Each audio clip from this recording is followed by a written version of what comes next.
ಹಿರಿಯ ನಾಯಕರು, ಮಂಡ್ಯ ವಿಧಾನಸಭಾ ಕ್ಷೇತ್ರದ ಮಾಜಿ ಶಾಸಕರು ಆದ ಎಂ ಶ್ರೀನಿವಾಸ್ ಅವರ ಹೆಚ್ಚಿನ ಮಾಧ್ಯಮ ಸ್ನೇಹಿತರನ್ನ, ನಮ್ಮ ನಾಯಕರು, ಕೃಷಿ ಸಚಿವರು, ಸ್ನೇಹಿತರೆ, ನಮಗೆ ಒಂದಲ್ಲ ಒಂದು ಪ್ರಜಾಪ್ರಭುತ್ವದ ವ್ಯವಸ್ಥೆಯಲ್ಲಿ ಚುನಾವಣೆಗಳು ಆಗಿಂದಾಗೆ ಬರ್ತಾನೆ ಇರುತ್ತೆ. ಭಾಳ ದಿವಸದಿಂದ ಚರ್ಚೆ ನಡೀತಾ ಇದೆ, ಒನ್ ನೇಷನ್ ಒನ್ ಎಲೆಕ್ಷನ್ ಅಂತ.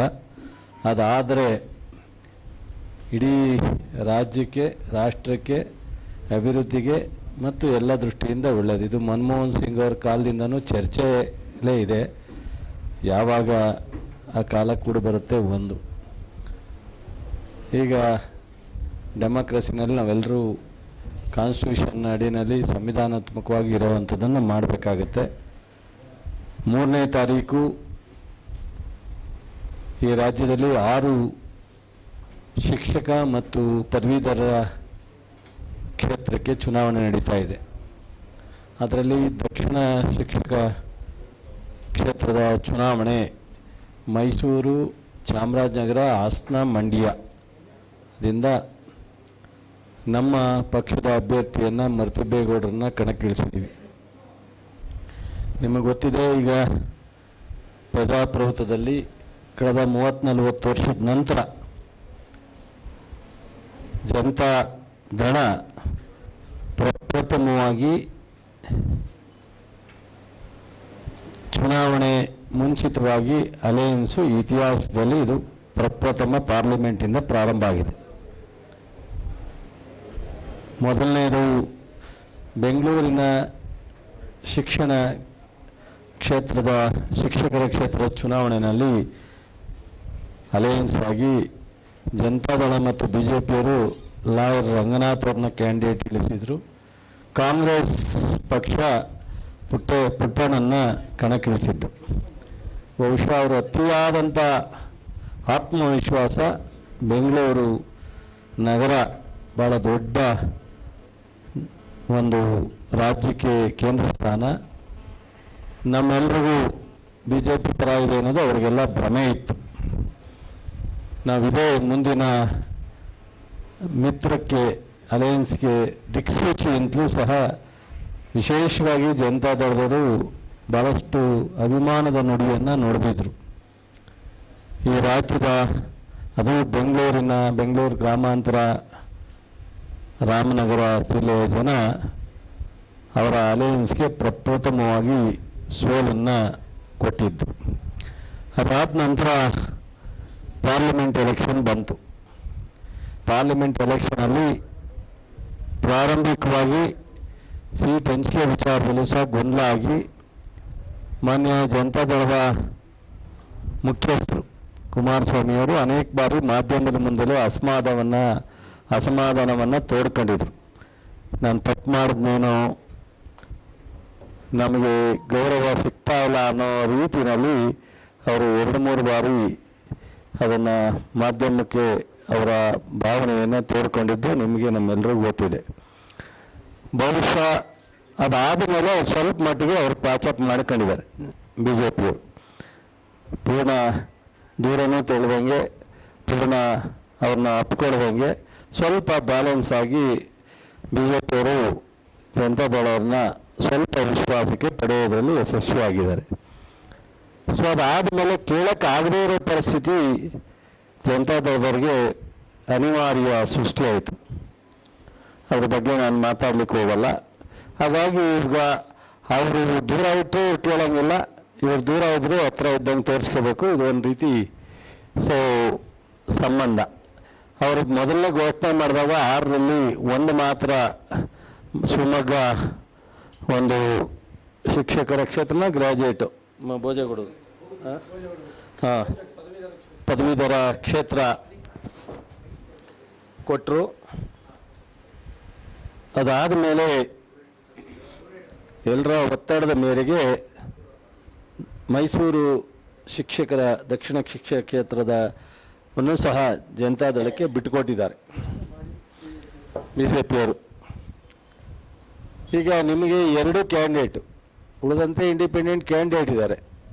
ಆದರೆ ಭಾಳ ಪ್ರಮುಖವಾಗಿ 3 ಪಕ್ಷ ಇದೆ ರಾಜ್ಯದಲ್ಲಿ. ಅದರಲ್ಲಿ 2 ಪಕ್ಷ ಒಂದಾಗಿದೆ, BJP ಮತ್ತು ಜನತಾದಳ, ಕಾಂಗ್ರೆಸ್. 2 ಅಭ್ಯರ್ಥಿಗಳಿದ್ದಾರೆ. ಒಬ್ಬ ಉದ್ಯಮಿ ಜನತಾದಳದ ಅಭ್ಯರ್ಥಿಯಾಗಿದ್ದಾರೆ.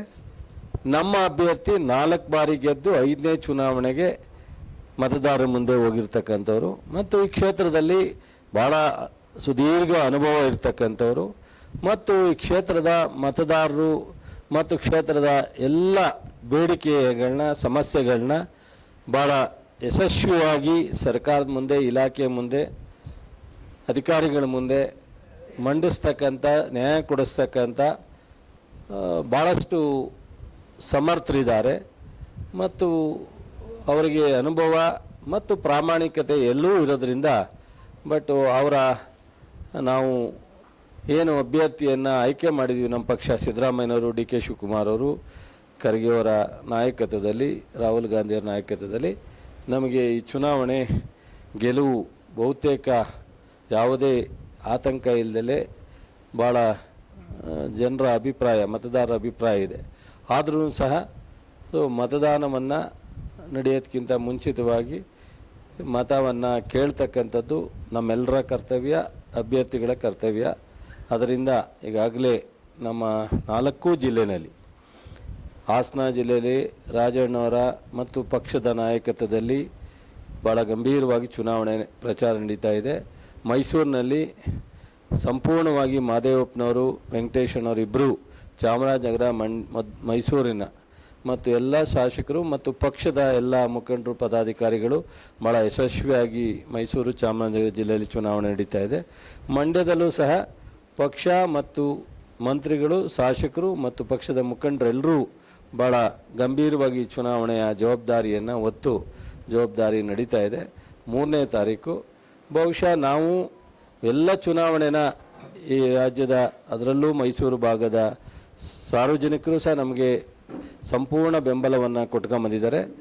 ನಮಗೆ ಒಂದು ಕಡೆ ಮೈಸೂರು ಡಿವಿಷನಲ್ಲಿ ಮುಖ್ಯಮಂತ್ರಿಯವರೇ ಇರೋದ್ರಿಂದ ಅದು ಒಂದು ರೀತಿ ನಮ್ಮೆಲ್ರಿಗೂ ಸಹ ಅವರ ಒಂದು ಶಕ್ತಿನೇ ನಮ್ಮ ಪಕ್ಷಕ್ಕೆ ಹೆಚ್ಚಿನ ಪ್ರಮಾಣದ ಒಂದು ಸ್ಟ್ರೆಂತ್ ಅಂತ ಅನ್ಕೋತೀವಿ. ಜೊತೆಗೆ ಪಕ್ಕದ ಜಿಲ್ಲೆ ಅಧ್ಯಕ್ಷರಾದಂಥ ಶಿವಕುಮಾರರು, DK ಶಿವಕುಮಾರರು ಮತ್ತು ಉಪಮುಖ್ಯಮಂತ್ರಿಗಳು, ಅವ್ರದ್ದು ಸಹ ರಾಮನಗರ ಜಿಲ್ಲೆ, ಮೈಸೂರು ವಿಭಾಗ ಅಲ್ಲದೇ ಇದ್ದರೂ ರಾಮನಗರ ಜಿಲ್ಲೆ ಭಾಳ ಹತ್ತಿರವಾದಂಥ ಜಿಲ್ಲೆ. ಹಾಗಾಗಿ ಇಬ್ಬರ ಪ್ರಭಾವನೂ ಸಹ ಮೈಸೂರು ವಿಭಾಗದ ಮೇಲೆ ಇರುತ್ತೆ. ಸೊ ನಾವು ಸಹ ಸರ್ಕಾರ ಮತ್ತು ಪಕ್ಷ ಅನೇಕ ವರ್ಷಗಳಿಗೆ ಹಿಂದಿನ ಹೋಲಿಕೆ ಮಾಡಿದಾಗ ಯಾವುದೇ ಚುನಾವಣೆನ 4 ಜಿಲ್ಲೆಯಲ್ಲಿ ಸಣ್ಣ ಭಿನ್ನಾಭಿಪ್ರಾಯ ಇಲ್ಲದೆ ಪಕ್ಷ ಮತ್ತು ಶಾಸಕರು, ಸರ್ಕಾರ ಒಟ್ಟಿಗೆ ಮಾಡ್ತಕ್ಕಂಥ ವಾತಾವರಣ ಏನಾದ್ರು ಇದ್ದರೆ ಇತ್ತೀಚಿನ 1 ವರ್ಷದಲ್ಲಿ ಯಾವುದೇ ಒಂದು ಸಣ್ಣ ಒಂದು ಡಿಫರೆನ್ಸ್ ಇಲ್ಲದೆ ಚುನಾವಣೆನ ಮಾಡ್ತಾ ಇದ್ದೀವಿ. ಹಾಗಾಗಿ ಬಹುಶಃ ಒಂದು ಶಿಕ್ಷಕರ ಕ್ಷೇತ್ರಕ್ಕೆ, ನೌಕರರ ಕ್ಷೇತ್ರಕ್ಕೆ ಏನು OPS ಮತ್ತು NPS ನಾವು ಭರವಸೆ ಕೊಟ್ಟಿದ್ದೋ ಅದನ್ನು ಆದಷ್ಟು ತಕ್ಷಣ ನಮ್ಮ ಪ್ರಣಾಳಿಕೆಯಲ್ಲೂ ಘೋಷಣೆ ಆಗಿರೋದ್ರಿಂದ ಕಾನೂನಾತ್ಮಕವಾಗಿ ಒಂದಷ್ಟು ಚರ್ಚೆ ಆಗಬೇಕಾಗಿರೋದು ಬಾಕಿ ಇದೆ. ಅದನ್ನು ನಾವು ಬಗೆಹರಿಸ್ತಕ್ಕಂಥ ರೀತಿಯಲ್ಲಿ ಆದಷ್ಟು ಬೇಗ ಹೆಜ್ಜೆ ಇಡ್ತೀವಿ. ಜೊತೆಗೆ 7ನೇ ಆಯೋಗ, 7th pay commission June end ಒಳಗಡೆ ಜಾರಿಗೆ ತರ್ತೀವಿ ಅನ್ನೋ ಭರವಸೆಯನ್ನು ಈಗಾಗಲೇ ಮಾನ್ಯ ಮುಖ್ಯಮಂತ್ರಿಗಳು, ಉಪಮುಖ್ಯಮಂತ್ರಿಗಳು, ಸರ್ಕಾರ ತೀರ್ಮಾನ ತಗೊಂಡಿದೆ. ಇವೆರಡೂ ಸಹ ನೌಕರರಿಗೆ, ಶಿಕ್ಷಕರಿಗೆ ತುಂಬ ಆದ್ಯತೆ ಮೇಲೆ ಆಗಬೇಕಾಗಿರ್ತಕ್ಕಂಥ ವಿಚಾರ. ಹಾಗಾಗಿ ಅವೆರಡರ ಜೊತೆಗೆ ನಾವು ಸಾರ್ವಜನಿಕವಾಗಿ 1 ವರ್ಷದಲ್ಲಿ ಅನೇಕ 5 ಗ್ಯಾರಂಟಿಗಳ ಜೊತೆಗೆ ಅನೇಕ ಉತ್ತಮವಾದಂಥ ಯೋಜನೆಗಳು ಕೊಡೋದ್ರ ಜೊತೆಗೆ ಅನೇಕ ಅಭಿವೃದ್ಧಿ ಕೆಲಸಕ್ಕೂ ಸಹ ನಾವು ಕೈಗೊಂಡಿದ್ದೀವಿ. ಇವತ್ತು ಮಂಡ್ಯದಲ್ಲೇ ಒಂದು ಕೃಷಿ ಯೂನಿವರ್ಸಿಟಿಯನ್ನು ಪ್ರಾರಂಭ ಮಾಡಲಿಕ್ಕೆ ಹೆಜ್ಜೆ ಇಟ್ಟಿರ್ತಕ್ಕಂಥದ್ದು ಇರ್ಬೋದು, ಮತ್ತು ಹೊಸ ಕಾರ್ಖಾನೆಯನ್ನು ತೆರಲಿಕ್ಕೆ ಹೆಜ್ಜೆಯನ್ನು ಇಟ್ಟಿರ್ತಕ್ಕಂಥದ್ದು ಇರ್ಬೋದು. ಸ್ವತಂತ್ರ ಬಂದ ಮೇಲೆ ಕಳೆದ 77 ವರ್ಷದ ನಂತರ ಮಂಡ್ಯಕ್ಕೆ ಒಂದು ಪ್ರಥಮ ಹೆಜ್ಜೆ, ಒಂದು ದೊಡ್ಡ ಅಭಿವೃದ್ಧಿಯ ಒಂದು ಹೆಜ್ಜೆ ಅಂತ ಅನ್ಬೋದು. ಇವೆಲ್ಲ ದೃಷ್ಟಿಯಿಂದ ಜನ ಬಹುಶಃ ಗಮನದಲ್ಲಿ ಇಟ್ಕೊಂಡಿದ್ದಾರೆ ಅನ್ನೋ ನಂಬಿಕೆ. ಏಕೆಂದರೆ ನಮ್ಮನ್ನು ಇಷ್ಟೊಂದು ದೊಡ್ಡ ಪ್ರಮಾಣದಲ್ಲಿ ಗೆಲ್ಲಿಸಿರ್ತಕ್ಕಂಥದ್ದು, ಇದಕ್ಕೆಲ್ಲ ನಾವು ಸಹ ಅದೇ ರೀತಿ ನಡ್ಕೋಬೇಕಾಗಿರ್ತಕ್ಕಂಥದ್ದು ನಮ್ಮ ಜವಾಬ್ದಾರಿ ಇದೆ. ಹಾಗಾಗಿ ಮರ್ತಿಬ್ಬೇಗೌಡರು ಇದೆಲ್ಲವನ್ನು ಮೀರಿದಂಗೆ ಆ ಕ್ಷೇತ್ರದಲ್ಲಿ ವಿಧಾನ ಪರಿಷತ್ತಿನಲ್ಲಿ ಇಲ್ಲಿವರೆಗೆ ಬಹುಶಃ ಇರ್ತಕ್ಕಂಥ ಎಲ್ಲ ಶಿಕ್ಷಕರ ಕ್ಷೇತ್ರ ಮತ್ತು ಪದವೀಧರ ಕ್ಷೇತ್ರದಲ್ಲಿ ಗೆದ್ದವರೆಲ್ಲರಿಗಿಂತ ನಮ್ಮ ಪುಟ್ಟಣ್ಣ ಇರ್ಬೋದು, ಮರ್ತುಬೇಗೌಡರು ಒಂದು ಹೆಜ್ಜೆ ಮೀರಿ ಆ ಕ್ಷೇತ್ರಕ್ಕೆ ನ್ಯಾಯ ಒದಗಿಸ್ತಕ್ಕಂಥ ಒಂದು ಕೆಲಸವನ್ನು ಮಾಡ್ಕೊಂಬರ್ತಾ ಇದ್ದಾರೆ. ಮತ್ತು ಇಲ್ಲಿ ಪದವೀಧರ ಕ್ಷೇತ್ರದಲ್ಲಿ ಮಧು ಮಾದೇಗೌಡರು ಗೆದ್ದಿರೋದ್ರಿಂದ ಸೊ ಮರ್ತಿಬೇಗೌಡರು, ಮಧು ಮಾದೇಗೌಡರು ಇಬ್ಬರೂ ಜೊತೆಯಲ್ಲಿ ಒಳ್ಳೆ ಕೆಲಸ ಮಾಡಲಿಕ್ಕೆ ಅನುಕೂಲ ಆಗುತ್ತೆ. ಆ ದೃಷ್ಟಿಯಿಂದ ಪ್ರಥಮ ಪ್ರಾಶಸ್ತ್ಯ ಮತವನ್ನು ಈ 4 ಜಿಲ್ಲೆಯ ಎಲ್ಲ ಮತದಾರರು ನಮ್ಮ ಪಕ್ಷದ ಅಭ್ಯರ್ಥಿ ಅಂತ ಮರ್ತಿಬೇಗೌಡರಿಗೆ ಕ್ರಮ ಸಂಖ್ಯೆ 1 ಸೊ 1 ಹಾಕೋದ್ರ ಮುಖ ಕೊಡಬೇಕು ಅಂತೇಳಿ ತಮ್ಮ ಮೂಲಕ 4 ಜಿಲ್ಲೆಯ ಮತದಾರರನ್ನ, ಶಿಕ್ಷಕ ಬಂಧುಗಳನ್ನ ಕೇಳಲಿಕ್ಕೆ ತಮ್ಮ ಮೂಲಕ ಇಚ್ಛೆಪಡ್ತೀನಿ. ಜೊತೆಗೆ ಈಗಾಗಲೇ ನಾವು ಪ್ರತಿ ಶಾಲೆಯ ಮತ್ತು ಮುಖ್ಯಸ್ಥರ ಮತ್ತು ಖಾಸಗಿ ಸಂಸ್ಥೆಗಳ ಮುಖ್ಯಸ್ಥರ ಎಲ್ಲರನ್ನೂ ಸಹ ಗೌರ್ಮೆಂಟು ಸ್ಕೂಲ್ಗಳಿರ್ಬೋದು ಎಲ್ಲ ಕಡೆ ಪ್ರಚಾರ ನಡೀತಾ ಇದೆ. ಸೊ ತಮ್ಮ ಮೂಲಕನೂ ಸಹ ಇರ್ತಕ್ಕಂಥ 2-3 ದಿವಸದಲ್ಲಿ ಸೊ ತಮ್ಮ ಮೂಲಕನೂ ಒಂದು ವಿನಂತಿ ಮಾಡಬೇಕು ಅಂತೇಳಿ ನಾನು ಸೊ ಈ ಒಂದು ಪತ್ರಿಕಾಗೋಷ್ಠಿಯನ್ನು ಸೊ ಕರೆದಿದ್ದೀನಿ. ದಯಮಾಡಿ ತಾವೆಲ್ಲರೂ ಸಹ ತಮ್ಮ ಸಹಕಾರನೂ ಇರಲಿ, ತಮ್ಮ ಬರವಣಿಗೆಯ ಮೂಲಕನೂ ಸಹ ಸೊ ಎಲ್ಲರ ಮನ ಮುಟ್ಟೋ ರೀತಿಯಲ್ಲಿ ತಾವೆಲ್ಲರೂ ಸಹ ಸಹಕರಿಸಬೇಕು ಅಂತೇಳಿ ವಿನಂತಿ ಮಾಡ್ತೀನಿ. ಚುನಾವಣೆಗೆ ಏನೋ ಇದ್ದಾರೆ, ಅವರಿದ್ದಾಗಂತೂ ಮಾಡಲಿಲ್ಲ, ಏನುವೆ ಯಾಕೆ ಮಾಡಲಿಲ್ಲ, ಯಾಕೆ ಎಕ್ಸ್ಟೆಂಡ್ ಮಾಡಿದ್ರು ಬೊಮ್ಮಾಯಿಯವರು? 7ನೇ ಕಮಿಷನ್ನು 7th ಪೇ ಕಮಿಷನ್ ಅವರಿದ್ದಂಗೆ ಘೋಷಣೆ ಮಾಡಿಬಿಡ್ಬೋದಲ್ಲ, ಟೈಮ್ ಎಕ್ಸ್ಟೆಂಡ್ ಯಾಕೆ ಮಾಡಿದ್ರು? ಟೈಮ್ OPS ಯಾಕೆ ಮಾಡಲಿಲ್ಲ? ಅದನ್ನೇ ಮಾಡ್ಬೋದಾಯ್ತಲ್ಲ, ಅವ್ರು ಮಾಡಲಿಲ್ಲ. ಈಗ ಅಂತ ಅವರೇ ನಾವು ಪ್ರಣಾಳಿಕೆಯಲ್ಲಿ ಸೇರಿಸಿದ್ದೀವಿ. ಸೊ ಕಾಂಗ್ರೆಸ್ ಪಕ್ಷ ಬಿಫೋರ್ ಚುನಾವಣೆ ಪ್ರಣಾಳಿಕೆ ಆಲ್ರೆಡಿ ತೀರ್ಮಾನನೂ ತೊಗೊಂಡಿದ್ದೀವಿ. ಸ್ವಲ್ಪ ಕಾನೂನಾತ್ಮಕವಾದಂಥ ಕೆಲವು ತೊಡಕುಗಳಿರೋದ್ರಿಂದ ಅದು ಸರಿಪಡಿಸಿ ತೀರ್ಮಾನ ತಗೋಬೇಕು ಅಂತ ಅವರ ಎಲ್ಲ ಹೋರಾಟಗಾರರಿಗೆ ಮನವರಿಕೆ ಆಗಿದೆ. ಸೊ ಈ ಚುನಾವಣೆ ಆದಮೇಲೆ ನಾವು ಅದನ್ನು ಇಂಪ್ಲಿಮೆಂಟ್ ಮಾಡ್ತೀವಿ ಅನ್ನೋ ಭರವಸೆ ಇದೆ. ಈಗ ಕಾಂಗ್ರೆಸ್ ವಿರುದ್ಧ ಮಾತಾಡೋದಕ್ಕೆ ಅವರು 5 ವರ್ಷದ ಸಾಧನೆ ಇಲ್ಲ, ಅಥವಾ ಈ ಕ್ಷೇತ್ರದಲ್ಲಿ ನೌಕರರಿಗೆ ಮತ್ತು ಶಿಕ್ಷಕರಿಗೆ ಏನು ವಿಶೇಷವಾದಂಥ ಕಾಳಜಿ ಕೊಟ್ಟಿಲ್ಲ. ಈಗ ಏನಾರು ಒಂದು ಹೇಳಬೇಕು ಅಂದರೆ ಸುಳ್ಳೋ ನಿಜನೋ ಹೇಳಬೇಕಲ್ಲ, ಹಂಗಾಗಿ BJPಯವರು ಜನತಾದಳದವರು ಹೇಳ್ತಾರೆ. ಬಟ್ ಈ ಕ್ಷೇತ್ರದಲ್ಲಿ ಇರ್ತಕ್ಕಂಥ ಎಲ್ಲ ಮತದಾರರಿಗೂ ಸತ್ಯ ಗೊತ್ತಿರೋದ್ರಿಂದ ಸೊ ಅವರು ಚುನಾವಣೆ ಕ್ಯಾಂಪೇನ್ ಮಾಡ್ತಾರೆ.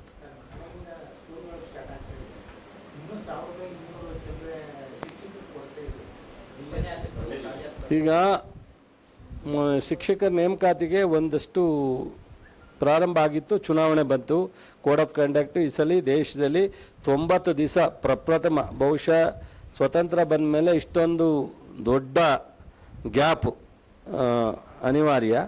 ಸೊ ಇದಾದ ಮೇಲೆ ಒಂದಷ್ಟು ನೇಮಕಾತಿ ಆಗುತ್ತೆ.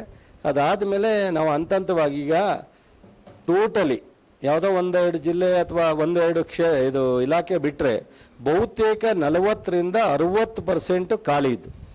5 ವರ್ಷ ನಾವು ಯಾರನ್ನ ಕೇಳಲಿ? 5 ವರ್ಷ ನಿರಂತರವಾಗಿ ಆಡಳಿತ ಮಾಡಿ ಮನೆಗೆ ಹೋದರು. ಈಗ ನಾವು ಒಂದೇ ಸಲ 40% 60% ನೇಮಕಾತಿ ಮಾಡಲಿಕ್ಕೆ ಯಾರೂ ಸಾಧ್ಯ ಆಗಲ್ಲ.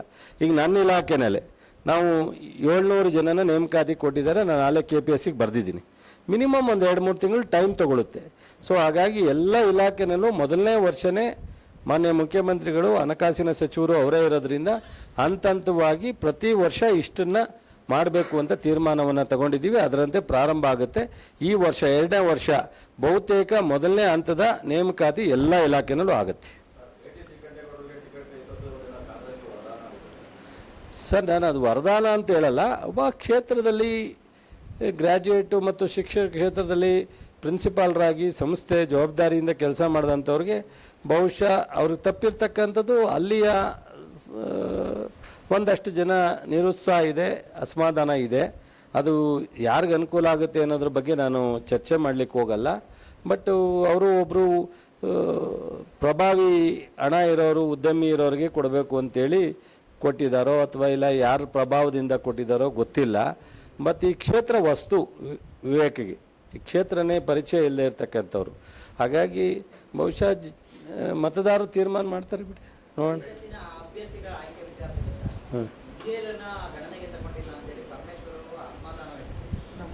ಇಲ್ಲ, ಅದೇನು ಆ ಥರದ್ದಿಲ್ಲ. ಎಲ್ಲರನ್ನೂ ವಿಶ್ವಾಸಕ್ಕೆ ಅಥವಾ ಚರ್ಚೆ ಮಾಡಬೇಕು ಅಂತ ಅವರ ಅಭಿಪ್ರಾಯವನ್ನು ವ್ಯಕ್ತಪಡಿಸಿದ್ದಾರೆ. ಬಹುಶಃ ಎಲ್ಲರೂ ನಿನ್ನೆ ಡೆಲ್ಲಿಗೆ ಹೋಗಿ ಡೆಲ್ಲಿನಲ್ಲಿ ನಮ್ಮ ಎಲ್ಲ ರಾಷ್ಟ್ರದ ಅಧ್ಯಕ್ಷರು ರಾಹುಲ್ ಗಾಂಧಿಯವರು ಮತ್ತು ಅಲ್ಲಿಯ ಪ್ರಧಾನ ಕಾರ್ಯದರ್ಶಿಗಳು, CM, DCM ಕೂತ್ಕೊಂಡು ರಾಜ್ಯದಿಂದ ಯಾರ್ಯಾರ ಜೊತೆಯಲ್ಲಿ ಚರ್ಚೆ ಮಾಡಬೇಕೋ, ಯಾರ್ಯಾರು ಆಕಾಂಕ್ಷಿಗಳಿದ್ದಾರೋ ಅದೆಲ್ಲ ಶಾರ್ಟ್ ಲಿಸ್ಟು ಮಾಡಿ ಮೊನ್ನೆಯಿಂದನೇ ಅದೇ ಸರ್ಕಸ್ ಮಾಡ್ತಾ ಇದ್ದಾರೆ. ಸೊ ಅದರಿಂದ ಅದೇನು ಭಿನ್ನಾಭಿಪ್ರಾಯ ಅಂತ ಅದೇನು ಇಚ್ಛೆ ಪ್ರಜ್ವಲ್ ಪ್ರಕರಣ ಸಾರಿ ಪೆಟ್ರೋಲ್ ಪ್ರಕರಣ ಶಿಕ್ಷಕ ಕ್ಷೇತ್ರದ ಮೇಲೆ ಪರಿಣಾಮ ಅಥವಾ ಪ್ರಭಾವ ಬೀರ್ಬೋದು. ಯಾಕಂದ್ರೆ ಇಲ್ಲಿ ಪ್ರಬುದ್ಧ ಮಹಿಳೆಯರು ಕೂಡ ಇರುತ್ತೆ ಸರ್. ಅದು ನೋಡಿ, ನಾನು ಮೊನ್ನೆಲೇ ಹೇಳಿದೆ ಈ ವಿಚಾರ ನಾನು ಚರ್ಚೆ ಮಾಡಲ್ಲ ಅಂತ. ಯಾಕೆ ಅಂದರೆ ವಾಟ್ಸಪ್ಪು ಇವೆಲ್ಲ ನೋಡಿದಾಗ ಸೊ ಜೈ ಜನತಾದಳ, ಜೈ ಕುಮಾರಣ್ಣ, ಜೈ ರೇವಣ್ಣ, ಜೈ ಪ್ರಜ್ವಲ್ ಅಂತ ಹೇಳೋವಂಥ ವಿಚಾರನ ನಾವು ನೋಡಿದಾಗ ನಾವು ಏನು ಮಾತಾಡ್ಲಿಕ್ಕೆ ಸಾಧ್ಯನಾ? ಸೊ ಅದರಿಂದ ಸೊ ಆ ವಿಚಾರ ನನಗಂತೂ ಅದ್ರ ಬಗ್ಗೆ ಮಾತಾಡಬೇಕು, ಅವರ ಇದಕ್ಕೆ ರಿಯಾಕ್ಷನ್ ಕೊಡಬೇಕು ಅಂತೇಳಿ ಅನಿಸಲ್ಲ. ಮತ್ತು ಅತ್ಯಂತ ಸಮಾಜದ ಒಂದು ತಲೆಬಗ್ಸುವಂಥ ವಿಚಾರ ಅಂತೇಳಿ ಎಲ್ಲರೂ ಹೇಳ್ತಾರೆ. ಅದನ್ನು ಡೈವರ್ಟ್ ಮಾಡಲಿಕ್ಕೆ ಏನೇನು ಬೇಕೋ ಅವರೆಲ್ಲ ಮಾತಾಡ್ತಾರೆ. ಅದನ್ನೇ ಎಲ್ಲವೂ ಥರದ್ದು ನಡೆದಿದೆ. ಬಟ್ ಶಿಕ್ಷಕರ ಕ್ಷೇತ್ರದಲ್ಲಿ ಮಹಿಳೆಯರು ಹೆಚ್ಚಿದ್ದಾರೆ. ಮಹಿಳೆಯರಿಗೆ ಅಷ್ಟೇ ಅಲ್ಲ ಇದು ಗೌರವ, ಪುರುಷರಿಗೂ ಅಷ್ಟೇ ಸರಿಸಮಾನವಾದಂಥ ಮೇಲೆ ಎಫೆಕ್ಟ್ ಆಗುತ್ತೆ. ಈಗ ತನ್ನ ಕುಟುಂಬದ ವ್ಯವಸ್ಥೆಯಲ್ಲಿ ಯಾವುದೋ ರೀತಿಯಲ್ಲಿ ಪ್ರಭಾವ ಬೀರಿ ಒಂದು ಹೆಣ್ಣುಮಗಳನ್ನ ಈ ಪರಿಸ್ಥಿತಿಗೆ ತಂದರೆ ಇಡೀ ಕುಟುಂಬ ಅಲ್ಲ, ಇಡೀ ಸರೌಂಡಿಂಗ್ಸ್ ಇರ್ಬೋದು, ಸಂಬಂಧ ಇರ್ಬೋದು, ಅನೇಕರ ಮೇಲೆ ಅದರ ಪರಿಣಾಮ ಬೀರುತ್ತೆ. ಸೊ ಅದು ಅದರ ವಿಚಾರವನ್ನು ಕೋರ್ಟ್ ಇದೆ, SIT ಇದೆ, ನಾಳೆ ಏನೋ ಬರ್ತೀನಿ ಅಂತ ಹೇಳಿದ್ದಾರೆ. ಈಗಾಗಲೇ ಬೇಲ್ಗೆ ಹಾಕಿದ್ದಾರೆ, ಬೇಲು ಚರ್ಚೆ ಆಗಿದೆ, ನಾಳೆ ಕಾಯ್ದಿರಿಸಿದ್ದಾರೆ. ಅದೆಲ್ಲ ಅದೇನು ಕಾನೂನುಬದ್ಧವಾಗಿದೆ ಅದು ನೋಡ್ತಾರೆ. ಏನಾಗುತ್ತೆ ಅಲ್ಟಿಮೇಟ್ ನೋಡ್ರಿ, ಈ ದೇಶದಲ್ಲಿ ನಾವು ಸಂವಿಧಾನದಲ್ಲಿ ಜುಡಿಷಿಯಲಿ ಅತ್ಯಂತ ಎತ್ತರವಾದಂಥ ಜಾಗ. ನಾವೆಲ್ಲರೂ ಸಹ ಕಾನ್ಸ್ಟಿಟ್ಯೂಷನಲ್ಲಿ ನಾವು ಗೌರವ ಕೊಡಲೇಬೇಕಾಗತ್ತೆ. ನ್ಯಾಯಾಲಯಗಳಲ್ಲಿ ತೀರ್ಪಿಗೆ ನಾವೆಲ್ಲ ತಲೆಬಾಗಬೇಕಾಗತ್ತೆ. ಈಗ ಬೇಲು ಸಿಗದೇ ಇಲ್ಲ ಇಂಥ 164 ಏನೋ ಸ್ಟೇಟ್ಮೆಂಟ್ ಮಾಡಿದ್ದ ಅಯ್ಯಮ್ಮ ಅಲ್ಲ, ಅದಕ್ಕೆ 164 ಅಲ್ಲ, 164 ಎನ್ಕ್ವೈರಿ ಸ್ಟೇಟ್ಮೆಂಟ್ ಮಾಡಿದ್ಮೇಲೆ ಸಾಧ್ಯನೇ ಇಲ್ಲ ಅಂತಿದ್ದಂಥದಕ್ಕೆ ತೀರ್ಪು ಸಿಕ್ತು ಅವ್ರಿಗೆ ಬೇಲು. ಈಗ ನಾವು ಅದಕ್ಕೆ ಪ್ರತಿಕ್ರಿಯೆ ಕೊಡಲಿಕ್ಕೆ ಸಾಧ್ಯ ಆಗಲ್ಲ ನ್ಯಾಯಾಲಯಕ್ಕೆ.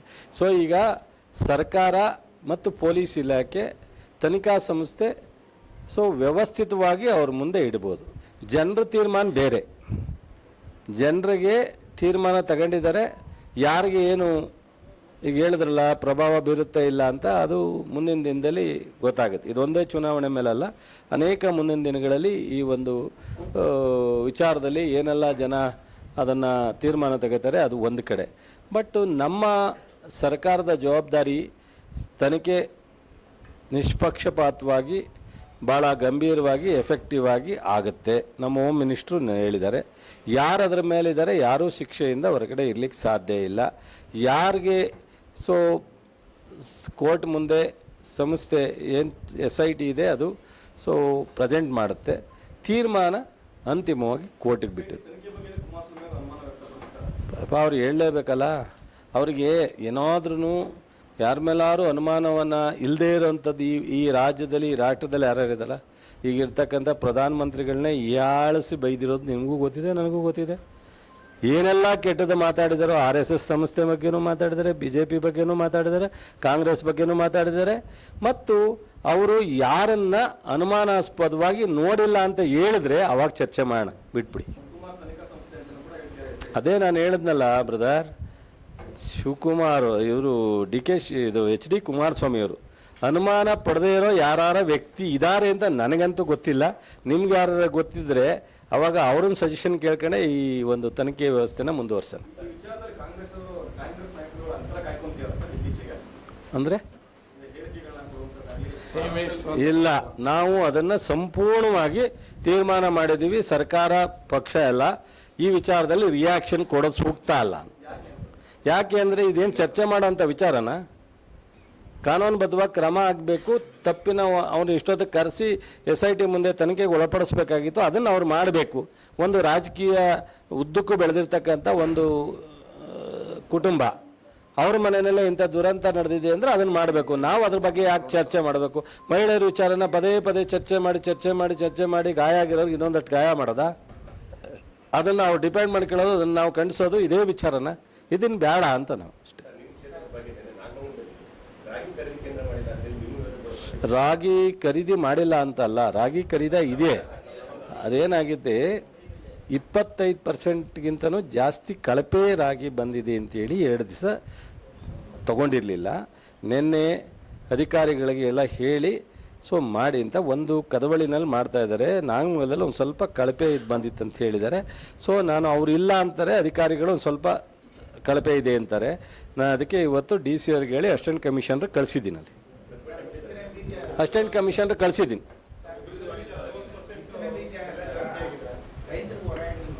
ಬಿತ್ತನೆ ಬೀಜ ಅಷ್ಟು ಜಾಸ್ತಿ ಆಗಲಿಕ್ಕೆ ಪ್ರತಿ ವರ್ಷ ಈ ಥರ ಒಂದು ಸ್ವಲ್ಪ ಜಾಸ್ತಿ ಆಗುತ್ತೆ. ಈ ಸಲ ಒಂದು ಸ್ವಲ್ಪ ಹೆಚ್ಚಾಗ್ಲಿಕ್ಕೆ ಕಾರಣ, ಕಳೆದ ಬಾರಿ ಮಳೆ ಇಲ್ಲದಲೆ ಹೆಚ್ಚು ಪ್ರೊಕ್ಯೂರ್ ಆಗಿಲ್ಲ. ನಾವು ಬಿತ್ತನೆ ಬೀಜನ ತಗೊಳ್ಳೋದೆಲ್ಲಿ ಅಂತ ಅಂದರೆ ರೈತರಿಂದನೇ ತಗೋತೀವಿ. ಕೆಲವು ರೈತರು ಮಾತ್ರ ಬಿತ್ತನೆ ಬೀಜಕ್ಕೆ ಬೆಳೀತಾರೆ, ಅಂಥವರಿಂದ ನಾವು ತೆಗಿತೀವಿ. ಅವ್ರಿಗೆ ನಾವು ಸ್ವಲ್ಪ ಅವತ್ತಿನ ಪರಿಸ್ಥಿತಿ ಬೆಳೆದಿಂದ ಹೆಚ್ಚು ದುಡ್ಡು ಕೊಟ್ಟು ತಗೊಳ್ಳೋವಂಥ ಪರಿಸ್ಥಿತಿ. ಆವಾಗ 60 ರೂಪಾಯಿ ಕೊಟ್ಟಿದ್ರೆ ಇವತ್ತು 90 ರೂಪಾಯಿ ಕೊಟ್ಟಿದ್ದೀವಿ. 20-25 ರೂಪಾಯಿ ಜಾಸ್ತಿ ಕೊಟ್ಟಿದ್ದೀವಿ. ಹಾಗಾಗಿ ಮತ್ತು ಅಲ್ಲಿಂದ ಪ್ರೊಸೆಸಿಂಗ್ ಚಾರ್ಜ್ ನಾವು ಯಾವುದೇ ಥರದ ಪ್ರಾಫಿಟನ್ನು ಇಟ್ಟಿಲ್ಲ. ಅದರಿಂದ ಒಂದು ಸ್ವಲ್ಪ ಜಾಸ್ತಿ ಆಗಿದೆ. ಅದ್ರ ಬಗ್ಗೆ ನಾನು ಇವತ್ತು ತಮಿಳ್ನಾಡಿನಲ್ಲಿ ನಮಗಿಂತ ಜಾಸ್ತಿ ಇದೆ, ಮಹಾರಾಷ್ಟ್ರದಲ್ಲಿ ನಮಗಿಂತ ಜಾಸ್ತಿ ಇದೆ, ಕೆಲವು ಸೋಯಾಬೀನು ಕಡಿಮೆ ಇದೆ, ಕೆಲವು 4-5 ಮಾತ್ರ ಇದಕ್ಕೆ ಜಾಸ್ತಿ ಆಗಿದೆ. ಅದನ್ನು ಬಹುಶಃ ಇನ್ನೇನಾದ್ರು ಒಂದಷ್ಟು ಸರಿಪಡಿಸ್ಲಿಕ್ಕೆ ಅವಕಾಶ ಇದೆಯಾ ಅಂತ ನಾನೀಗ 4 ಗಂಟೆಗೆ ಹೋಗಿ ಮೀಟಿಂಗ್ ಕರೆದಿದ್ದೀನಿ. ಅದನ್ನೆಲ್ಲ ವರ್ಕೌಟ್ ಮಾಡೋದಕ್ಕೆ ನಿನ್ನೆ ಎಲ್ಲನೂ ನಮ್ಮ ಇಲಾಖೆ ಅಧಿಕಾರಿಗಳಿಗೆ ಹೇಳಿದೆ. ಇವತ್ತು ಮುಖ್ಯಮಂತ್ರಿಗಳ ಜೊತೆಲೂ ಮಾತನಾಡಿ ಇನ್ನೇನಾದ್ರು ಒಂದು ರಿಲೀಫ್ ಕೊಡ್ಲಿಕ್ಕಾಗತ್ತಾ ಅಂತ ನೋಡ್ತೀನಿ. ಹಾಂ, ಅದೇ ಇವತ್ತೇ ನೋಡಿ ನಾನು ತೀರ್ಮಾನ ಮಾಡ್ತೀನಿ. ಹಾಂ, ನಾನು ಪತ್ರಿಕೆಯಲ್ಲಿ ನೋಡಿದ್ದೀನಿ, ಪೂರ್ಣ ಮಾಹಿತಿ ಇಲ್ಲ ನನಗೆ ಅದು. ಪತ್ರಿಕೆಯಲ್ಲಿ ನಿನ್ನೆ ಮನೆಯಿಂದ ಚರ್ಚೆ ಆಗ್ತಾ ಇದೆ. ಅದನ್ನು ಮುಖ್ಯಮಂತ್ರಿಯವರು ಈಗ ನನಗೆ ಒಂದೊಂದ್ಸಲಿ ಜ್ಞಾಪಕ ಬರಲ್ಲ ಸಡನ್ ಆಗಿ. ಅದೇನೋ ಈ BJPಯವರು JDSನವ್ರಿಗೆ ನೀನು ಕೆಲಸ ಎಲ್ಲ ಮಾಡ್ತಾರೆ, ಅದಕ್ಕೂ ಸಂಬಂಧ ಏನಿದೆ, ಅದು ಏನು ನಡೆದಿದೆ ಅನ್ನೋದು ತನಿಖೆ ಆಗುತ್ತೆ. ಯಾರು ಅದು ತಪ್ಪಿತಸ್ಥಿದ್ದಾರೆ ಅವ್ರ ಮೇಲೆ ಕ್ರಮ ಆಗುತ್ತೆ. KRS ರೈತರು ಜಿಲ್ಲಾಧಿಕಾರಿಗಳ ಮುಂದೆ ರಿಕ್ವೆಸ್ಟ್ ಮಾಡಿದ್ದಾರೆ ಅಂತೇಳಿ ಜಿಲ್ಲಾಧಿಕಾರಿಗಳು ನನ್ನ ಜೊತೆಲಿ ಡಿಸ್ಕಸ್ ಮಾಡಿದ್ದಾರೆ. ನೀರು ಬಿಡಲಿಕ್ಕೆ ಆತಂಕ ಇಲ್ಲ, 83 ಅಡಿ ಇದೆ. ಬಹುಶಃ ನಾವು ಯಾವಾಗಲೂ ನೀರು ಬಿಡೋದು ಜೂನ್ 2ನೇ ವಾರ 3ನೇ ವಾರದಲ್ಲಿ ಪ್ರತಿ ವರ್ಷ ನೀರನ್ನು ಬಿಡ್ತಕ್ಕಂಥ ಒಂದು ತೀರ್ಮಾನವನ್ನು ಇಂದಿನ ದಿನಗಳಲ್ಲಿ ಆಗಿದೆ. ಜೊತೆಗೆ 90ರಿಂದ 100 ಫೀಟ್ ಬಂದಾಗ ನೀರು ಬಿಟ್ಟಿದ್ದಾರೆ. ನಾವು 90 ಬರುತ್ತೋ 100 ಬರುತ್ತೋ ಮಧ್ಯೆ ಇರುತ್ತೋ ಅದೊಂದು ಕಡೆ, ಬಟ್ ನೀರಿನ ಅವಶ್ಯಕತೆ, ನೀರಿನ ಇನ್ಫ್ಲೋಯಿಂಗ್ ಇದನ್ನು ನೋಡಿ, ಬಟ್ ನೀರಿನ ಅವಶ್ಯಕತೆ ರೈತರಿಗೆ, ಬಟ್ ಇವತ್ತಿಂದನೇ ಬಿಡಬೇಕು ಅಂತ ಅಂದರೆ ಸ್ವಲ್ಪ ಹೆಚ್ಚೋ ಕಡಿಮೆ ಬಿಡ್ತಕ್ಕಂಥ ಕಾರ್ಯಕ್ರಮ ಮಾಡ್ಬೋದು. ಆದರೆ ಕೆಲವರಿಗೆ ಆತಂಕ ಇದೆ, ಅಲ್ಲಿ ಕೆಲಸ ನಡೀತಾ ಇದೆ ಅಂತ. ಹೌದು, ಆ ಕೆಲಸ ನಡೆಯೋದ್ರಿಂದ ಮುಂದಿನ ಥೈಲ್ಯಾಂಡ್ಗಳಿಗೆ ನೀರು ಹೋಗಲಿಕ್ಕೆ ಇನ್ನೊಂದಷ್ಟು 10-20 ವರ್ಷ ನಮಗೆ ಭಾಳ ಅನುಕೂಲ ಆಗುತ್ತೆ. ಆ ದೃಷ್ಟಿಯಿಂದ ಕೆಲಸ ಆಗ್ತಾಯಿದೆ. ಬಟ್ ನಾನು ಇಲಾಖೆ ಅಧಿಕಾರಿಗಳಿಗೆ ನಾವು ಇನ್ನೂ ಕೋಡ್ ಆಫ್ ಕಂಡಕ್ಟು 6ನೇ ತಾರೀಕುವರೆಗೆ ಇರೋದ್ರಿಂದ ಅಧಿಕೃತವಾಗಿ ನಾವು ಇವೆಲ್ಲನೂ ವೀಕ್ಷಣೆ ಮಾಡೋದು, ಚರ್ಚೆ ಮಾಡೋದು ಭಾಳಷ್ಟಿಲ್ಲ. ಕೆಲವು ರಿಲ್ಯಾಕ್ಷನ್ ಕೊಟ್ಟಿದ್ದಾರೆ, ಕೆಲವು ಎಲ್ಲವನ್ನೂ ನಾವು ಕೋಡ್ ಆಫ್ ಕಂಡಕ್ಟರ್ದಿಂದ ಮಾಡಲಿಕ್ಕಾಗಲ್ಲ. ಆದರೂ ಸಹ ಅಧಿಕಾರಿಗಳಿಗೆ ಏನೇ ಕೆಲಸ ಇದ್ದರೂ ನೀರು ಬಿಡಬೇಕಾದಂಥ ಪರಿಸ್ಥಿತಿ ಬಂದರೆ ಆ ಕೂಡಲೇ ಬಿಡಬೇಕಾಗತ್ತೆ. ಅದಕ್ಕೆ ಪೂರಕವಾಗಿ ನಿಮ್ಮ ಕೆಲಸವನ್ನು ಯಾವುದು ತುರ್ತಿದೆ ಅದನ್ನು ಮಾಡ್ಕೊಳ್ಳಿ ಈ ಒಂದು 15 ಡೇಸಲ್ಲಿ. ಇನ್ನು ಉಳಿದಂತೆ ನೀರು ಬಿಟ್ಟ ಮೇಲೆ ನೀರು ನಿಲ್ಲಿಸಿದಾಗ ಮಾಡೋದು, ನೀರು ಬಿಟ್ಟಾಗ ನೀರು ಹೋಗಲಿ, ಆ ಥರದ ಒಂದು ವ್ಯವಸ್ಥೆಗೆ ಒಂದು ನಿಮಿಷ. ಚುನಾವಣೆಗಿಂತ ಮೊದಲು ಸ್ಟಾರ್ಟ್ ಮಾಡಬೇಕಾದ್ರೇ ಜೂನ್ ಎಂಡ್ ಒಳಗಡೆ ಕೆಲಸವನ್ನು ಕಂಪ್ಲೀಟ್ ಮಾಡ್ತೀವಿ ಅಂತೇಳಿ ಪ್ರಾರಂಭ ಮಾಡಿದ್ದಾರೆ. ಆದರೆ ಕಳೆದ ಒಂದು 10 ದಿವಸ 15 ದಿವಸ ಮಳೆ ಬಿದ್ದಿದ್ದರಿಂದ ಸ್ಟಾಪ್ ಆಗಿದೆ. ಒಂದು ನಿಮಿಷ ಹೇಳ್ತೀನಿ, ಒಂದು ನಿಮಿಷ. ಸ್ಟಾರ್ಟ್ ಆಗಿದ್ದು ಲೇಟ್ ಆಗಿದೆ, ಮಧ್ಯ ಮಳೆ ಬಿದ್ದು ಈಗ ಒಂದು 10-15 ದಿವಸದಿಂದ ಕೆಲಸ ನಿಂತಿದೆ. ಒಂದು ಹಂತಕ್ಕೆ ಪ್ರಾರಂಭದಲ್ಲಿ ಸ್ಪೀಡ್ ಆಗಲ್ಲ, ಸ್ಪೀಡ್ ಆದಮೇಲೆ ಸ್ವಲ್ಪ ಈಗ ನೀರು ಬಿದ್ದಿರೋದ್ರಿಂದ, ಮಳೆ ಬಿದ್ದಿರೋದ್ರಿಂದ ನಿಂತಿದೆ. ಟೋಟಲಿ ಕೆಲಸಕ್ಕೆ ನೀರು ಬಿಡೋದಕ್ಕೂ ಪ್ರಾಬ್ಲಮ್ ಆಗಲ್ಲ. ಅದನ್ನು ಗಮನದಲ್ಲಿ ಇಟ್ಕೊಂಡು ಜನಕ್ಕೆ ರೈತರಿಗೆ ನೀರು ಬಿಡೋ ಅಂಥ ಸಂದರ್ಭ ಬಂದಾಗ ಕೆಲಸನ ನಾವು ಗಮನದಲ್ಲಿ ಇಟ್ಕೊಂಡು ನೀರನ್ನ ನಿಲ್ಲಿಸೋ ಪ್ರಶ್ನೆ ಇಲ್ಲ, ನೀರನ್ನು ಬಿಡ್ತೀವಿ ರೆಗ್ಯುಲರ್.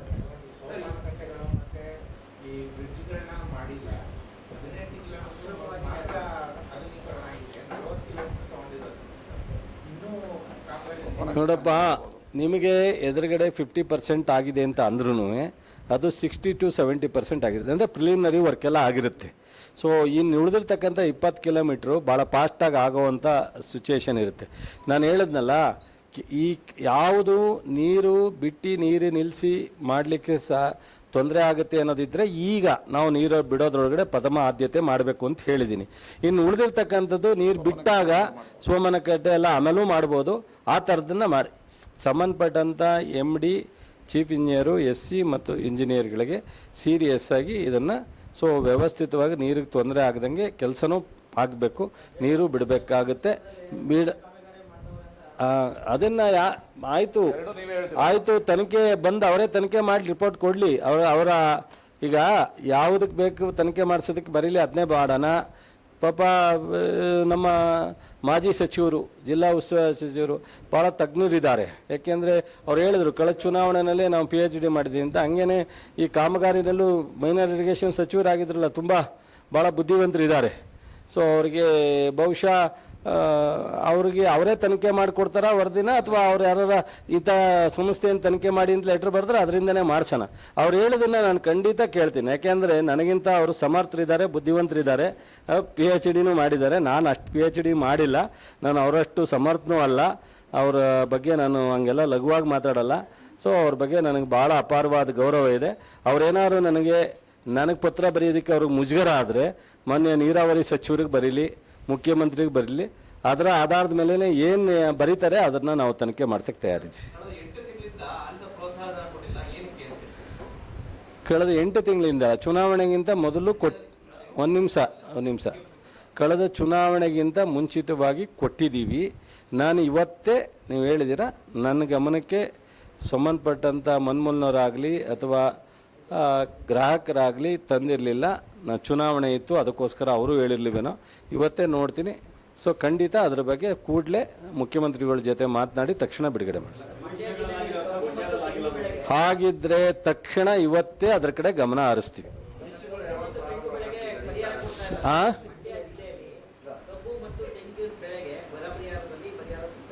ನೋಡಿ, ಒಂದು ನಮ್ಮ ಸ್ನೇಹಿತರು ಕೃಷ್ಣಪ್ಪನವ್ರು ಹೇಳ್ದಂಗೆ 7ನೇ ತಾರೀಕು ಕೋಡ್ ಆಫ್ ಕಂಡಕ್ಟ್ ಮುಗಿಯುತ್ತೆ. ಮುಗಿದ ಮೇಲೆ ತಕ್ಷಣ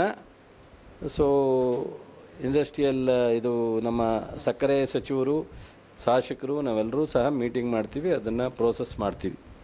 ಸೊ ನಿಮ್ಮ ವಿಚಾರಕ್ಕೆ ಪರಿಹಾರ ಈ NDRFನಲ್ಲಿ ಏನು ಬರ್ತವೆ ಅದು ಸರ್ವೆ ಆಧಾರದ ಮೇಲೆ ಕೊಡ್ತಕ್ಕಂಥದ್ದು. ಒಂದು ನಿಮಿಷ ಹೇಳ್ತೀನಿ. ಸೊ ಯಾರು ಸೋಯಿಂಗ್ ಮಾಡಿರ್ತಾರೆ ಅವ್ರಿಗೆ ತಕ್ಷಣ ಬೆಳೆ ಬರದೇ ಇದ್ದರೆ ಅವ್ರಿಗೆ ಪರಿಹಾರ ಸಿಗಲ್ಲ. ಅದು ಆ NDRF ನಾರಮ್ಸಲ್ಲಿ ಇಲ್ಲ. ಸೊ ಅದನ್ನು ಕೇಳ್ತಾ ಇದ್ದಾರೆ. ಈಗ ಬೆಳೆ ಹಾಕ್ತಾರೆ, ಬೀಜನೇ ಒಡೆಯಲ್ಲ ಅಥವಾ ಚಿಗುರೆ ಬರಲ್ಲ. ಸೊ ಬೀಜ ಹಾಕಿದ ಹಂಗೆ ಮೊಳಕೆ ಹೊಟ್ಟೋಗ್ಬಿಡುತ್ತೆ, ಅದಕ್ಕೆ ಪರಿಹಾರ ಸಿಗಲ್ಲ. ಅದಕ್ಕೆ ಕೊಡಬೇಕು ಅಂತೇಳಿ ಕೆಲವು ರೈತರು ಕೆಲವು ಜಿಲ್ಲೆಯಲ್ಲೆಲ್ಲ ಗಲಾಟೆ ಮಾಡಿದ್ದಾರೆ. ಅದನ್ನು ನಾವು ಕೇಂದ್ರ ಸರ್ಕಾರದಲ್ಲಿ ಮನ್ನಣೆ ಮಾಡೋಕ್ಕಾಗಲ್ಲ. ಇಡೀ ರಾಷ್ಟ್ರದಲ್ಲಿ ಒಂದು ನಾರಮ್ಸ್ ಇದೆ, ಆ ನಾರಮ್ಸ್ ಬಿಟ್ಟು ಹೋಗ್ಲಿಕ್ಕೆ ಆಗಲ್ಲ ಅನ್ನೋ ಥರದಲ್ಲಿ ಅವರು ಡಿಸ್ಕಷನ್ ಮಾಡಿದೆ. ಸೊ ಆದ್ರೂ ಮುಖ್ಯಮಂತ್ರಿಗಳು ಏನಾದರೂ ಒಂದು ಮೆಮೊರಂಡಮ್ ಕಳ್ಸೋಕ್ಕಾಗುತ್ತಾ ಅಥವಾ ಸಬ್ ಕಮಿಟಿ ಒಂದಷ್ಟು ಚರ್ಚೆ ಮಾಡಿ ಏನಾರು ಕಳಿಸ್ತೀರಾ ನೋಡಿ ಅಂತಲೂ ನಮಗೆ ಸೂಚನೆ ಕೊಟ್ಟಿದ್ದಾರೆ. ಸೊ ಕೃಷ್ಣ ಬೈರೇಗೌಡರ ಅಧ್ಯಕ್ಷತೆಯಲ್ಲಿ ಸಬ್ ಕಮಿಟಿ ಇದೆ, ಅದನ್ನು ನೋಡೋಣ. ಈ ಕೋಡ್ ಆಫ್ ಕಂಡಕ್ಟ್ ಮುಗಿದ ತಕ್ಷಣವೇ ಅದನ್ನು ಮಾತಾಡ್ತೀವಿ. ಅದು ಬಿಟ್ಟು ಉಳಿದಂತೆ ಎಲ್ಲರಿಗೂ ಪರಿಹಾರ ಕೊಡಲಿಕ್ಕೆ ಎಲ್ಲೆಲ್ಲಿ ಸಣ್ಣ ಪುಟ್ಟ ಸಮಸ್ಯೆ ಇತ್ತು ಅದನ್ನೆಲ್ಲ ಕಳೆದ ವಾರ ಮುಖ್ಯಮಂತ್ರಿಯವರು ಎಲ್ಲರ ಜೊತೆ DC ಅವ್ರ ಜೊತೆ ವಿಡಿಯೋ ಕಾನ್ಫರೆನ್ಸ್ ಮಾಡಿದಾಗ, ಸೆಕ್ರೆಟರಿಗಳ ಜೊತೆ ರಿವ್ಯೂ ಮಾಡಿದಾಗ ಸೂಚನೆ ಕೊಟ್ಟು ಈಗಾಗಲೇ ಬಹುಶಃ ಅದನ್ನೆಲ್ಲ ವರದಿ ತರಿಸ್ಕೊಂಡು 2ನೇ ಹಂತದ ಉಳಿದಿರ್ತಕ್ಕಂಥ 5-6 ಲಕ್ಷ ರೈತರಿಗೆ ಪರಿಹಾರ ಈ ವಾರದಲ್ಲಿ ಸ್ಟಾರ್ಟ್ ಆಗಿದೆ. ಅಲ್ಲ, ಅದನ್ನು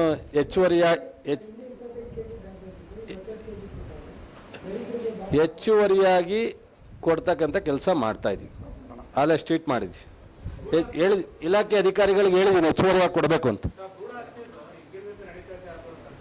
ನೋಡ್ರಿ, ಈಗ ಏನಾಗುತ್ತೆ, ನಾನೊಬ್ಬ ಮಂತ್ರಿಯಾಗಿ ಮಾಧ್ಯಮದ ಮುಂದೆ ಭಾಳ ನಾವು ಎಚ್ಚರಿಕೆಯಿಂದ ಮಾತನಾಡಬೇಕು, ಹೇಳಬೇಕಾದ್ರೆ ನಮ್ಮ ಕರ್ತವ್ಯ ಇರುತ್ತೆ. ಕೆಲವು ಬಿಡುಗಳು ಈ ಪ್ರಜಾಪ್ರಭುತ್ವ ವ್ಯವಸ್ಥೆನಲ್ಲಿ ನಾವು ಯಾವುದಕ್ಕೂ ನೋಡ್ತಾ ಇರ್ತೀವಿ. ಎಷ್ಟೇ ಕಾನೂನನ್ನು ಕ್ರಮ ತಗೊಂಡ್ರು, ಎಷ್ಟೇ ಆ ಕಡೆ ಗಮನ ಹರಿಸಿದ್ರು ಯಾವುದೋ ಒಂದು ಆ್ಯಂಗಲಲ್ಲಿ ತಪ್ಪಿಸ್ಕೊಂಡು ನಡೀತಾನೇ ಇರ್ತವೆ ನಿರಂತರವಾಗಿ. ಇದಕ್ಕೆ ಬರೀ ಸರ್ಕಾರನೇ ಹೊಣೆ ಮಾಡಲಿಕ್ಕೂ ಆಗಲ್ಲ, ಇಲಾಖೆನೇ ಹೊಣೆ ಮಾಡಲಿಕ್ಕೂ ಆಗಲ್ಲ. ಇದಕ್ಕೆ ಹಿತಾಸಕ್ತರು, ಸಾರ್ವಜನಿಕರು, ವ್ಯವಸ್ಥೆ ಎಲ್ಲವೂ ಸಹ ಸಿದ್ಧವಾಗಿದ್ದಾಗ ಮಾತ್ರ ಇಂಥವೆಲ್ಲ ನಿಲ್ಲಿಸ್ಲಿಕ್ಕೆ ಸಾಧ್ಯ. ಒಂದು ನಿಮಿಷ ಹೋಗ್ರಿ. ಅಯ್ಯೋ, ನಾನು ಹೇಳ್ತಾ ಇದ್ದೀನಿ, ಸರ್ಕಾರ ಏನು ಮಾಡಬೇಕೋ ಅದು ಮಾಡುತ್ತೆ. ಸರ್ಕಾರ ಸುಮ್ಮನೆ ಕೂರ್ಲಿಕ್ಕಿಲ್ಲ. ಇಲಾಖೆ ಏನು ಮಾಡಬೇಕು ಅದು ಮಾಡುತ್ತೆ. ಕಾನೂನು ಏನು ಕ್ರಮ ತಗೋಬೇಕು ಅದನ್ನು ತಗೋತೀವಿ. ಈಗ ಒಂದು ಹೆಣ್ಣು ಮಗಳು, ಗಂಡ ಹೆಂಡತಿ ಇಬ್ಬರು, ಅಪ್ಪ ಮಗ ಇಬ್ಬರು, ತನ್ನ ಮಗುವನ್ನು ಹೊಟ್ಟೆಲಿ ಹುಡ್ತಾ ಇರೋ ಮಗುನ ನಾನು ಹೆಣ್ಣಾದರೆ ತೆಗಿಬೇಕು ಅಂತ ಹೋಗುತ್ತೆ. ಅದೆಷ್ಟರ ಮಟ್ಟಿಗೆ ಸರಿ ಅಂತ ನೀವು ಡಿಪೆಂಡ್ ಮಾಡ್ತೀರಾ? ಎಷ್ಟರ ಮಟ್ಟಿಗೆ ಅದನ್ನು ನೀವು ಅವರಿಗೆ ಬೆಂಬಲ ಕೊಡ್ತೀರಾ ವ್ಯವಸ್ಥೆನಲ್ಲಿ? ಸೊ ಅಂಥದನ್ನು ನೀವು ಕಠಿಣವಾಗಿ, ಇದು ದೇಶದ್ರೋಹಿ ಕೆಲಸ, ಒಂದು ಪ್ರಾಣ ಹತ್ಯೆ ಕೆಲಸ, ನೀವು ಇದಕ್ಕೆ ಮುಂದಾಗಬಾರ್ದು ಅನ್ನೋ ಒಂದು ಸಂದೇಶನೇ ಕೊಡೋಕ್ಕೆ ತಯಾರಿಲ್ಲ ನಾವು ನೀವು ಅಂದರೆ ಎಲ್ಲಿವರೆಗೆ ಕಾನೂನನ್ನು ಬೆಳೆಸ್ಕೊಂಡೇ ನಾವು ಕಾನೂನಿನ ಕ್ರಮ ತಗೊಂಡೇ ಸರಿಪಡಿಸ್ತೀವಿ ಅಂತ ಹೇಳ್ತೀರಾ? ಎಷ್ಟು ಜನ ಜೈಲಿಗೆ ಹಾಕಿದ್ರು ಮತ್ತೆ ಬಂದು ಅದೇ ಕೆಲಸ ಮಾಡ್ತಿದ್ರು. ನೀವು ನೋಡಿರ್ಬೋದು, ಎಷ್ಟೋ ಮರ್ಡರ್ ಕೇಸಲ್ಲಿ ನೋಡಿದ್ದೀವಿ, ರೇಪ್ ಕೇಸಲ್ಲಿ ನೋಡಿದ್ದೀವಿ, ಇದೆಲ್ಲ ನೋಡಿದ್ದೀವಿ. ಎಷ್ಟು ದಿವಸ ಕೇಸ್ ಹಾಕಿದ್ರು ಒಂದಲ್ಲ ಒಂದು ರೀತಿ ಪ್ರಭಾವಿ ವಕೀಲರು ಇಟ್ಕೋತಾರೆ, ದಾಖಲೆಗಳನ್ನ ಸೃಷ್ಟಿ ಮಾಡ್ತಾರೆ, ಏನೋ ಮಾಡ್ತಾರೆ, ಹೊರಗಡೆ ಬರ್ತಾರೆ, ಮತ್ತಿರ್ಗ ಇನ್ನೊಂದು ಕಡೆ ಮಾಡ್ತಾರೆ. ಕಾನೂನು ನಿರಂತರವಾಗಿ ಇದೆ, ಇಲಾಖೆ ನಿರಂತರವಾಗಿ ಕೆಲಸ ಮಾಡುತ್ತೆ. ಸರ್ಕಾರ ಯಾವುದೇ ಇರಲಿ ಇಂಥವಕ್ಕೆಲ್ಲ ಯಾರೂ ಪ್ರೋತ್ಸಾಹ ಕೊಡಲ್ಲ, ಯಾವುದೇ ಸರ್ಕಾರ ಇದ್ರು. ಆದರೆ ನಾವು ಸಹ ಯೋಚನೆ ಮಾಡಬೇಕು. ಸೊ ನಾವು ನಮ್ಮ ಒಂದು ವ್ಯವಸ್ಥೆಯಲ್ಲಿ ನಾವು ಎಷ್ಟರ ಮಟ್ಟಿಗೆ ನಮ್ಮ ಇದನ್ನು ಅರ್ಥ ಮಾಡ್ಕೊಂಡು ಕೆಲಸ ಮಾಡಬೇಕು ಅಂತ. ಅದೇ ತಪ್ಪು ಅಂದ್ರೆ ನಾನೇನು ಹೇಳಿ, ನಾನು ಜನರೆಲ್ಲ ಹೇಳಿದೆ ಹಂಗಂತ ಹೇಳಿದಾಕ್ಷಣಕ್ಕೆ ನಾನು ಕಾನೂನು ಕ್ರಮ ತಗೊಳ್ಳಲ್ಲ, ಗಮನಿಸಲ್ಲ ಸರ್ಕಾರ ಅಂತ ಅಲ್ಲ. ಕಠಿಣವಾಗಿ ಕ್ರಮ ತಗೋತೀವಿ, ಕಠಿಣವಾದ ರೀತಿಯಲ್ಲಿ ಈಗಾಗಲೇ ಸೂಚನೆ ಕೊಟ್ಟಿದ್ದೀವಿ. ಏನು ಬೇಕೋ ನಾನು SP ಅವ್ರಿಗೆ, DC ಅವ್ರಿಗೆ, ಯಾರೋ ಮಂಗಳೂರು ಅಥವಾ ಬಳ್ಳಾರಿ ಕಡೆನ ಯಾರೋ ಇಲ್ಲಿ ಇದು ಮಾಡ್ತಾ ಇರೋದು ಅಂತ, ಅದರ ಬಗ್ಗೆ ನೀವು ಭಾಳ ಕಠಿಣವಾಗಿರಬೇಕು ಅಂತ ಹೇಳಿದ್ದೀವಿ. ನಮ್ಮ ಹೆಲ್ತ್ ಮಿನಿಸ್ಟ್ರು ಸಹ ಅದು ಭಾಳ ಗಂಭೀರವಾಗಿ ತಗೊಂಡಿದ್ದಾರೆ. ಮಾಡ್ತೀವಿ. ಸಾರ್ವತ್ರಿಕವಾಗಿ ನಾನು ನಿಮ್ಮ ಮೂಲಕ ರಿಕ್ವೆಸ್ಟ್ ಮಾಡಿದೆ, ಇದಕ್ಕೆ ಮುಂದಾಗಬಾರ್ದು ಅನ್ನೋದು ನನ್ನ ರಿಕ್ವೆಸ್ಟ್.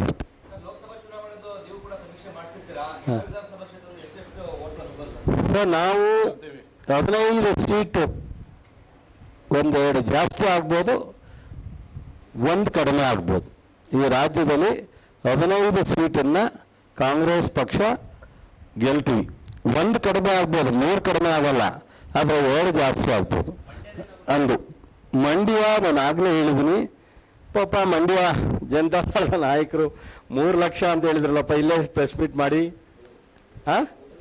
ನಾನು ಆ ಥರದ ಉದ್ದಡ್ತನ ಅಥವಾ ಅದಕ್ಕೇನು ಪದ ಹೇಳೋದೋ ಗೊತ್ತಿಲ್ಲ, ಆ ಥರದ ಯಾವತ್ತೂ ಚುನಾವಣೆಯಲ್ಲಿ 94ರಿಂದ ನಾನು ಆ ಥರದ ಭ್ರಮೆಲೂ ಇಲ್ಲ, ಅಹಂಕಾರದಲ್ಲೂ ಇಲ್ಲ. ಈಗ 94ರಿಂದ ಇಲ್ಲಿವರೆಗೆ ನಾನು ಅನೇಕ ಚುನಾವಣೆ ನೋಡಿದ್ದೀನಿ. ಬಹುಶಃ ಯಾವ್ದಾರ ಕ್ಲಿಪ್ಸಲ್ಲಿ ರೈಟಿಂಗ್ನಲ್ಲಿ ಇದ್ದರೆ ತೆಗೆದು ನೋಡಿ. ನಾನು ಯಾವತ್ತೂ ನಾನು ಯಾವನ್ ಸೋಲ್ಸೋನು, ನಾನು ಗೆದ್ದೆ ಆಯಿತು, ನಾನು ಇಷ್ಟೇ ಗೆಲ್ತೀನಿ ಅಂತ ಎಲ್ಲೂ ಪದ ಉಪಯೋಗಿಸಿಲ್ಲ. ನಾನು ಸೋತಾಗಲೂ ಸಹ ಜನರನ್ನ ಹೊರೆ ಮಾಡೋದು ಅಥವಾ ಇಲ್ಲ ಅವ್ರ ಬಗ್ಗೆ ತೀಕ್ಷ್ಣ ಉತ್ತರ ಹೇಳೋದು ಮಾಡಿಲ್ಲ. ಸೊ ನಾನು ತಪ್ಪಿರ್ಬೋದು, ಸೋಲ್ಸಿದ್ದಾರೆ, ತಿದ್ಕೊಳ್ಳೋಣ ಅಂತ ಹೋಗಿದ್ದೀನಿ. ಬಟ್ ಅವರು 2 ಲಕ್ಷ ಅಂತಿದ್ದವರು ಇವತ್ತೇನೋ 50,000 ಒಳಗಡೆ ಬಂದವ್ರೆ ಅಂತ ಹೇಳ್ತಾರೆ. ಸೊ ಎಡ್ಜಿಗೆ ಬಂದಿದೆ, ಇಷ್ಟೋ ನಾವೇ ಎಡ್ಜಲ್ಲಿ ಇದ್ದೀವಿ ಅಂತ ಹೇಳ್ತಾರೆ. ನಾವು 3 ಲಕ್ಷದಲ್ಲಿ ಇಲ್ಲ ಗುರಿ, ಗೆಲ್ತೀವಿ ಅಷ್ಟೇ. ಎಷ್ಟು ತೀರ್ಮಾನ ಆಗಿದೆ, ಜನರು ಬಾಕ್ಸ್ ಒಳಗಿದೆ. ಅದು 5,000 ಲೀಡ್ ಕೊಟ್ಟರು ಒಂದೇ. ನಾನು 25,000 ಲೀಡರ್ ಗೆದ್ದಿದ್ದೆ, ಪುಟ್ಟರಾಜ್ನು 5,000ದಲ್ಲಿ ಗೆದ್ದಿದ್ರು, ರಮ್ಯಾನು 5,000ದಲ್ಲಿ ಗೆದ್ದಿದ್ರು.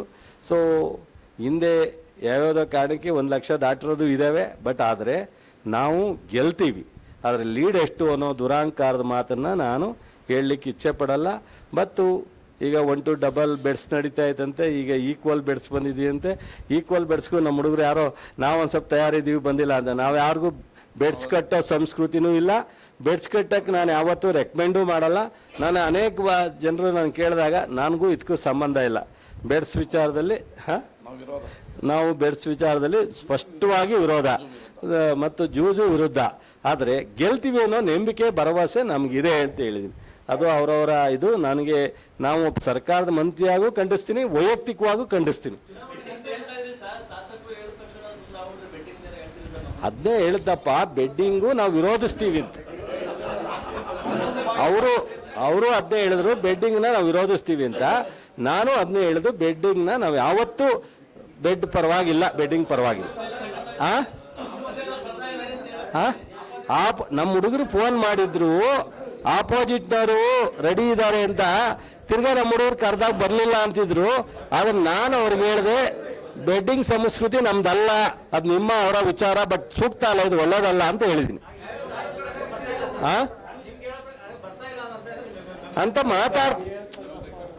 ಅಂತ ಬರ್ತಾ ಇಲ್ಲ, ಆದ್ರೆ ನಾವು ಅದ್ರ ವಿರುದ್ಧ ಇದ್ದೀವಿ ಅಂತ. ನೋಡಪ್ಪ, ಎಲ್ಲ ತಾಲೂಕಿನಲ್ಲೂ ಸಹ ನಾವು ಮುಂದೆ ಇದ್ದೀವಿ. ಆದರೆ ಸ್ವಲ್ಪ ಲೀಡ್ ಕಡಿಮೆ ಇರ್ತಕ್ಕಂಥ ತಾಲೂಕು ಅಥವಾ 500,000 ಹಿನ್ನಡೆ ಇರ್ತಕ್ಕಂಥ ತಾಲೂಕು ಯಾವುದಾದ್ರು ಇದ್ದರೆ ಕ್ಯಾರ್ಪೇಟೆ, ಒಂದು ಪಾಂಡವಪುರ, ಒಂದು ನಾಗಮಂಗಲದಲ್ಲಿ ಕಡಿಮೆ ಲೀಡ್ ಬರ್ಬೋದು ಇಟ್ಟು. ಇನ್ನು ಮಂಡ್ಯ, KR ನಗರ, ಶ್ರೀರಂಗಪಟ್ಟಣ, ಮದ್ದೂರು, ಮಳವಳ್ಳಿ ಎಲ್ಲ ಲೀಡ್ ಬರುತ್ತೆ. ಸಮೀಕ್ಷೆ ಹೇಳ್ತಲ್ಲ, ನೀವು ಹೇಳಿರ್ತಕ್ಕಂಥ ವಿಚಾರವನ್ನ ಬಹಳ ಗಂಭೀರವಾಗಿ ತಗತಿ.